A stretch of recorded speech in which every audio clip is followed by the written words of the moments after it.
होली से पहले देसी चुलाए शराब के निर्माण पर रोक लगाने हेतु पुलिस ने बुधवार को बहुत बड़ी कार्रवाई की है। नमस्कार, आप देख रहे हैं मिथिला 24/7 और मैं हरिशंकर झा उपस्थित हूँ।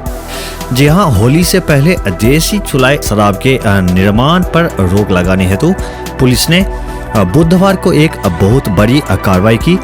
मधेपुर थाना क्षेत्र के तरढ़िया गांव के पचमनिया तथा लालू नगर टोला में पुलिस ने ड्रोन कैमरे की मदद से शराब भट्टियों की खोज की।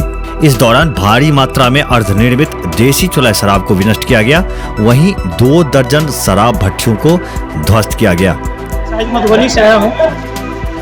विश्व साहब के नेतृत्व में पचमनिया और लालू नगर में छापेमारी की गई है, जिसमें लगभग 1000 लीटर गुड़ घोल विनष्ट किया गया है। घटनास्थल पर बहुत सारे डब्बा में रखा हुआ था, जमीन में गाड़ करके, और लगभग 50 लीटर चुलाई शराब बरामद की गई है। एक महिला की गिरफ्तारी भी की गई है। अब वो लगातार वहाँ पे छापामारी करेंगे। ड्रोन कैमरा की मदद से गेहूं, सरसों की खेत सहित मोहल्ले के कोने कोने में शराब की खोज की गई। पुलिस इंस्पेक्टर महफूज आलम ने बताया कि गुड़ मिलाकर बना हुआ रॉ मटेरियल 500 लीटर करीब मौके पर विनष्ट कर दिया गया। 50 लीटर देसी चुलाई शराब जब्त कर थाना लाया गया।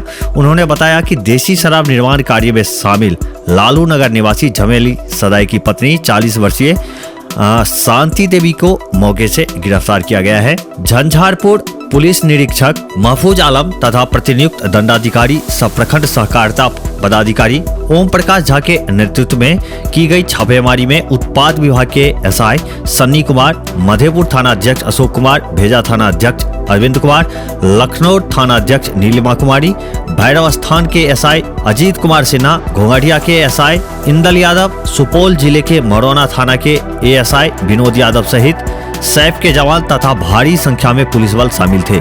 इधर मधेपुर थाना अध्यक्ष अशोक कुमार ने बताया कि आदिवासी समुदाय के लोगों द्वारा देसी शराब का निर्माण कर मधेपुर थाना क्षेत्र सहित अगल बगल के क्षेत्रों में बेचा जाता है। पहले भी पुलिसिया कार्रवाई में शराब भट्टियों को ध्वस्त किया जा चुका है और देसी शराब निर्माण कार्य में शामिल महिला एवं पुरुष को गिरफ्तार किया जा चुका है। उन्होंने बताया कि इन आदिवासी परिवारों को समाज की मुख्य धारा में शामिल करने के लिए सरकारी स्तर पर कई बार स्वरोजगार से जोड़ने का प्रयास किया गया है। बावजूद यहाँ के लोगों द्वारा देसी चुलाई शराब का निर्माण धड़ल्ले से किया जाता रहा है। क्षेत्र भर के और भी ताजा अपडेट के लिए मिथिला 24/7 चैनल को सब्सक्राइब करना ना भूलें। अभी के लिए मैं हरिशंकर झा आपसे विदा चाहता हूँ। धन्यवाद।